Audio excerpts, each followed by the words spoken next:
Sa tête retombe de côté et sa bouche reste un peu ouverte, lui donnant cet air d'innocence trop pur pour être normal. Ses mains bougent lentement, cherchant à l'aveugle un objet à attraper, et la douceur de ses gestes est trop vague pour être normale. Ses yeux balaient l'espace et leur trajectoire est trop libre pour être normale. Il y a toujours un petit trop pour m'égratigner le cœur. Mais bon, être normal, c'est banal. Être anormal, ça cloche. Être hors norme, c'est mystérieux. Comme un artiste un peu fou qui semble branché sur un monde qu'on ne voit pas. C'est tout Philippine, ça.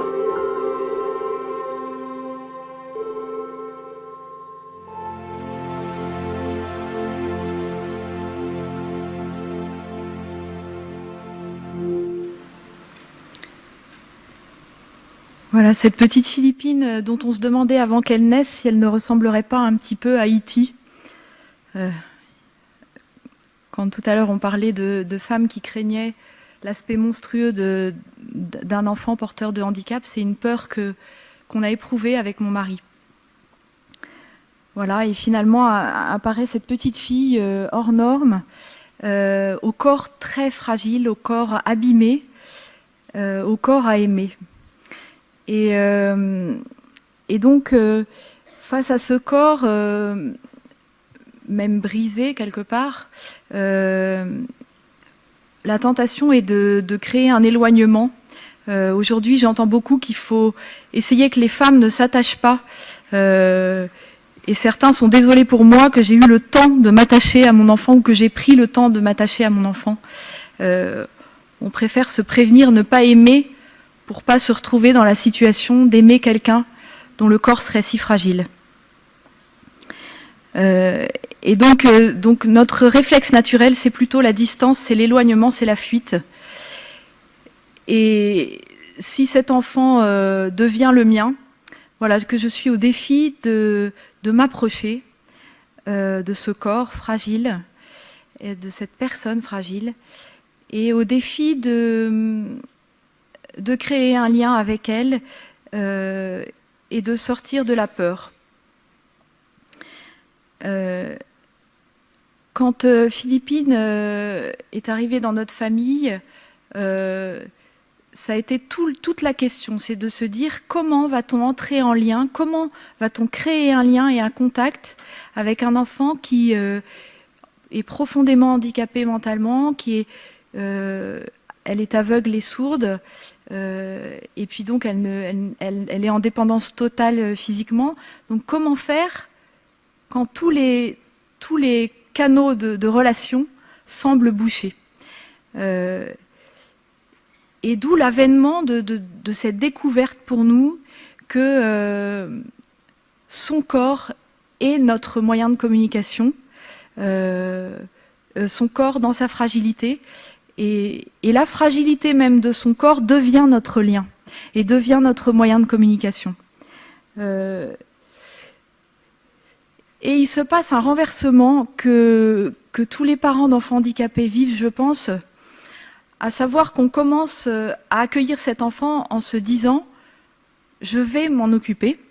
Je vais lui offrir tout l'amour dont je suis capable, je vais essayer de l'aimer au mieux, etc. Et un renversement a lieu qui fait que progressivement, on comprend que c'est l'inverse qui va se passer, à savoir que c'est cet enfant qui va nous aider, nous, à progresser dans notre manière de rentrer en contact avec lui. Ce n'est plus nous qui sommes, en tant que parents, ceux qui savent comment il va falloir faire. Nous très vite, nous butons sur notre impuissance et nous découvrons que c'est cet enfant si abîmé, si petit, si fragile, qui doit nous apprendre comment l'approcher. Et c'est un renversement qui est perturbant. Perturbant, peut-être un mot un peu faible. Donc accepter son impuissance devant ce corps lui-même impuissant, on se retrouve en compagnie d'égalité finalement, en compagnie d'impuissance. Elle est impuissante, je suis impuissante. Et on se retrouve dans une situation voilà, qu'on ne croit pas vivre avec ces enfants qui sont en bonne santé. Et pourtant. Alors son corps, très fragile, donc comme je vous dis, moyen de communication, moyen de relation, enfin moyen, pas en objectivation, hein, mais support de notre lien. Quelles sont les découvertes que j'ai faites pour approcher cette fragilité? Peut-être d'abord que je ne pouvais pas m'approcher de ce corps si fragile toute seule. Et que bien souvent, pour aller vers une personne handicapée, pour aller vers une personne très fragile, peut-être une personne très âgée qui perd la tête, toute personne en grande fragilité, j'ai besoin d'un tuteur. J'ai besoin de quelqu'un qui sait un petit peu mieux que moi s'approcher de cette personne-là. Moi, je l'ai vécu très fort avec les professionnels qui s'occupent de Philippine, kiné, psychomotricienne, éducatrice spécialisée, toutes ces personnes qui vivent au quotidien avec les personnes fragiles et au contact d'un corps fragile et qui savent des choses que moi, je ne savais pas. Et à leur contact, j'ai découvert tout ce que pouvait être l'éveil sensoriel de quelqu'un. Et donc, comment essayer d'entrer en communication par le peu de sens qu'il reste, puisqu'on n'a plus la vue, on n'a plus le toucher, on n'a plus l'audition, pardon, mais il nous reste le toucher, il nous reste l'odorat et le goût. Et il nous reste le 6e sens, le 7e sens, le 8e sens, le 9e sens. On ne cesse de découvrir des petites pépites de petits moyens de communication. Tout pauvre, je dirais peut-être, pour filer la métaphore, un sens qui se développe, c'est celui du sourire de Philippine. Très mystérieux, ce sourire de Philippine, dont on m'a fait réaliser le côté un peu étonnant, il y a peu de temps.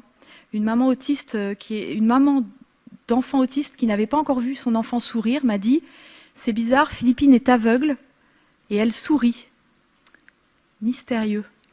Mystérieux, le sourire de Philippine. Et le sourire qui est un des moyens par lesquels elle nous guide, elle nous apprend les choses. On sait que quand son sourire s'épanouit, on sait que son corps fragile a vraiment été pris en compte, qu'on a su trouver les moyens de le soulager, qu'on a su trouver les moyens de le satisfaire et d'honorer sa personne. Parce que c'est assez étonnant comme le corps fragile, c'est la personne. On l'avait vu la semaine dernière avec François-Xavier Bellamy. Ça m'a beaucoup frappé qu'ils disent... je transfère ce qu'il disait sur Philippine. Philippine n'est pas tombée dans un corps qui serait une prison et un horrible corps qui l'empêche de vivre. Philippine est son corps. Et donc, son corps est sa personne. Et tout ce qu'on fait pour son corps, on le fait pour sa personne, pour elle. Donc, être aidé, avoir un tuteur... et alors se découvrir des nouvelles capacités pour toucher l'autre et pour exprimer sa tendresse. Récemment, mes parents m'ont raconté un petit truc qui m'a beaucoup frappée. J'ai une grand-mère qui est devenue tellement âgée qu'elle perd un petit peu la tête, elle parle plus très bien, elle est plus très cohérente. Et mon père, quand il allait la visiter, était complètement démuni. Il tournait en rond dans la chambre de la maison de retraite en se disant « mais qu'est-ce que je peux faire ? Aucune conversation possible. J'ai l'impression que je viens la voir, je fais des kilomètres pour la voir, mais ça ne sert à rien, il ne se passe rien, etc. » Et ma mère a fait tuteur. Elle a pas mal d'expérience auprès des personnes âgées et elle aime s'en occuper. Et donc, elle est venue visiter ma grand-mère avec lui et elle lui a dit comment se comporter. Elle lui dit, allez, viens t'asseoir à côté d'elle, prends sa main, caresse sa main longtemps. Et puis, tiens, viens derrière elle, là, masse sa nuque, elle va être contente. Et ma grand-mère, toute toute ravie de ce contact avec son fils. Elle ne sait plus trop bien si c'est son fils, mais en tout cas toute contente de cette tendresse reçue. Et mon père dit, mais pourtant, je sais toucher, je sais, mais avec ma mère, j'avais jamais eu ce genre de relation-là. Il a fallu qu'on me dise, et que quelqu'un me dise, allez, vas-y, fais comme ça, pour que je découvre ce nouveau lien avec elle, parce que je l'avais jamais touchée de cette manière-là. De même, avec Philippine, tout un toucher à découvrir et auquel je consacre du temps. Hier soir, j'ai pris ce temps, elle rentre le week-end chez nous, et le dimanche soir, on lui donne un bain. Le temps de la toilette pour le corps fragile, c'est hyper important. C'est pas juste les soins qu'il faut faire pour passer à autre chose de plus intéressant. Avec Philippine, on se rend compte que ce temps pour la laver, pour lui donner une bonne odeur, soigner sa peau, parce que souvent la personne fragile a des problèmes de peau, par exemple elle a des irritations parce qu'elle frotte sa bouche, alors elle met de la salive, elle a des petites marques autour de la bouche parfois. Il faut prendre beaucoup de soin pour que sa peau ne s'abîme pas. Et donc vous voyez, la peau c'est vraiment le sens du toucher, et tout ce qu'on fait pour la beauté de la peau d'une personne, on le fait pour le rayonnement de sa personne. Et voilà, il y a cette beauté qui peut advenir. L'autre jour, j'ai une amie qui est venue pour donner le bain avec moi à Philippine, parce que Damien n'était pas là, mon mari, et on est mieux à deux pour le faire, parce que c'est assez, il faut quand même un peu de force et de manipulation surtout. Et quand elle a vu Philippine nue, elle m'a dit que sa peau est belle. Je croyais qu'elle serait toute fripée. Elle a une peau magnifique. Et elle l'a lavée en répétant tout le temps « Tu es belle, Philippine, que tu es belle, ma belle ». Et moi, je regardais ça et je la voyais émerveillée. Et moi, j'ai beaucoup reçu ce soir-là. Elle ne l'a pas su sur le coup, mais après, je lui ai dit « C'était beau pour moi que tu dises cela ». Et pourtant, je lui ai dit, mais elle a 15 ans, elle n'a pas 70 ans, pourquoi voulais-tu que sa peau soit fripée ? Voilà, il y a cet a priori et cette peur qu'on va voir quelque chose de monstrueux. Et en fait, non, elle a vu une peau qui était belle, une personne belle. Je suis touchée aussi par... je ne sais pas si vous avez en tête les photos qu'on voit en ce moment de Filippo Zodi Borgo, dans son fauteuil avec son chapeau. Sa personnalité.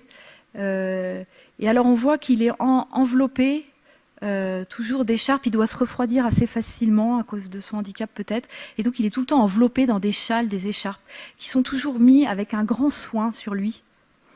Et moi je regarde ça en me disant, il y a quelqu'un qui a pris du temps pour positionner ses vêtements bien, pour qu'ils soient bien.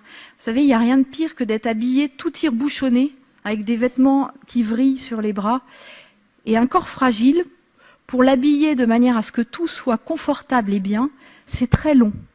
Il faut du temps. Et je suis touchée par le temps qu'a pris une personne pour qu'il soit comme ça enveloppé, ce temps que moi je sais qu'il coûte auprès d'une personne dépendante, mais en même temps ce temps qui nous a fait rentrer dans quelque chose de nouveau. Avec le corps fragile, il y a comme une lenteur qui se met en place. On ne peut pas bousculer Philippine, on ne peut pas aller vite, parce que sans ça, elle s'énerve, elle se mord les mains. On sent qu'elle n'est pas respectée dans sa personne. Son corps rentre dans une tension dès qu'on accélère. Alors que si on prend du temps, si on s'arrête, si on prend le temps de justement de ne pas l'habiller trop vite, eh bien tout d'un coup on voit sa respiration qui se calme, son sourire qui arrive. Elle peut nous considérer non pas comme quelqu'un qui l'agresse, qui la tire dans tous les sens pour qu'elle soit bien, mais pour qu'elle soit habillée ou prête, mais quelqu'un qui prend son temps, qui ralentit.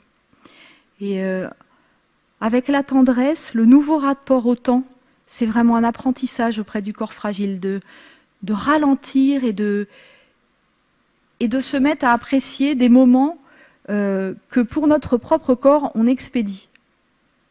à moins d'être un hédoniste qui a un spa chez lui avec plein de bulles, qui passe beaucoup de temps à se mettre beaucoup de crème partout, etc. C'est pas la majorité d'entre nous. On expédie plutôt notre douche, on se brosse les dents à toute vitesse, et voilà, on est habillé, et hop, c'est maintenant que la vie commence.